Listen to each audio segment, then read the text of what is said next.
শুভ সকাল বন্ধুরা, বাঙালির রসনা চ্যানেলে আপনাদের সবাইকে স্বাগত। আজকে রবিবারের দুপুরে আমাদের বাড়িতে রান্না হচ্ছে বড় বড় ধামসা আলু দিয়ে চিকেন কষা। প্রথমে আলুগুলো ভেজে নিয়ে ভালো করে মশলা কষে তার মধ্যে পাকা টমেটো দিয়ে ভালো করে কষিয়ে নিচ্ছি। এরপর লঙ্কার গুঁড়ো, হলুদ, নুন দিয়ে আরও একটু মশলাটা কষিয়ে নিলাম। মশলা থেকে তেল ছেড়ে এলে তার উপর দিয়ে দিলাম চিকেন। তারপরে ভালো করে কষিয়ে নিলাম।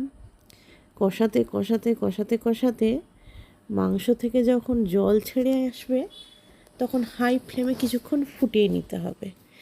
মাংসের জলটা আস্তে আস্তে আস্তে আস্তে কমে এলে লাস্টে আমরা একটু ধনেপাতা কুচি ছড়িয়ে দেব।